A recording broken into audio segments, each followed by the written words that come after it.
Hello, everybody. Thank you for returning to our YouTube channel. I am Brian, your host, and my co-host is Matthew Creedican, former Navy SEAL, and we're both part of an organization called Technology United for Ukraine. It's an organization of engineers, scientists, technicians, or anybody who wants to help out Ukraine, and we bring innovative technologies to the civilian and military in Ukraine. If you'd like to join, the link is in the description. Please click there, go over and volunteer. And no further ado, Matthew, let's get right into it. I wanted to ask you about President Lomachenko, who is the Belarus president, who pulled his troops off the border of Ukraine and has left kind of a gap there now where there isn't that kind of threat on Ukraine's border. What's your feelings about it? What are your thoughts?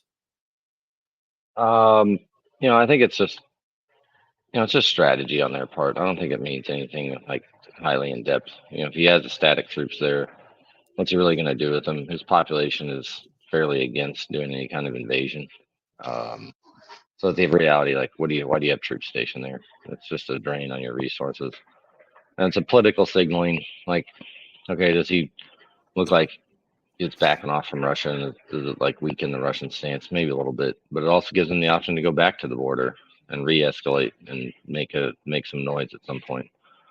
Um, so I really don't see it as significantly meaningful in that alone.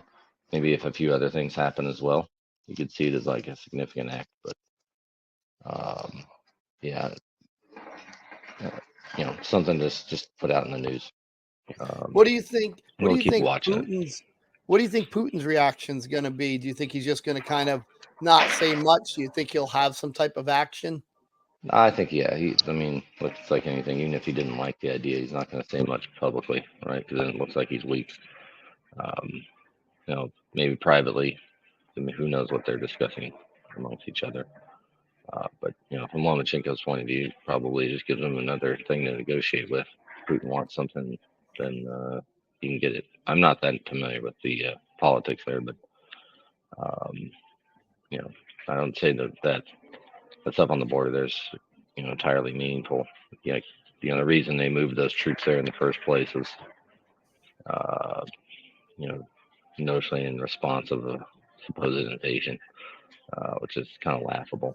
Um, part of the reason um, you might see some actions going on the borders is that the border guards have always been there, and like if you realize that the borders, any of these borders, they're all trying to get around different taxes, and so there's smuggling operations going on in those areas all the time, um, and those smugglers, also help smuggle military personnel and spies and stuff like that. So rotating through different troops on the border, kind of break up those ranks.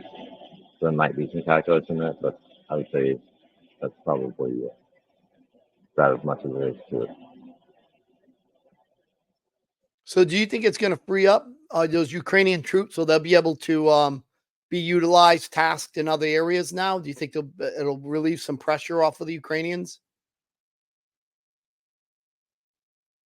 I mean, a minor amount probably.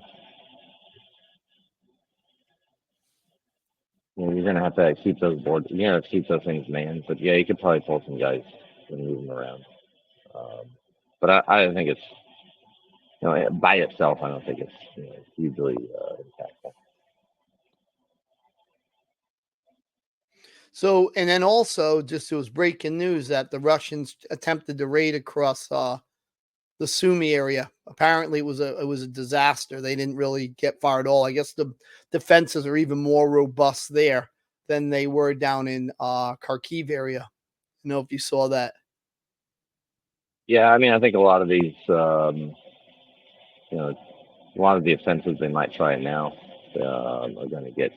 They're going to pay a pretty heavy price for two reasons. One, the Ukrainians are now starting to get their additional ammunition and weapons.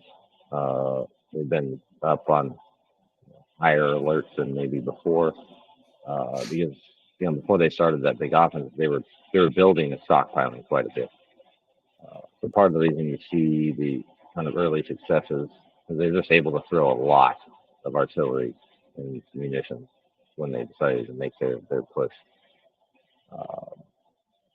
And they backed that up with flight bombs and concentrated attacks.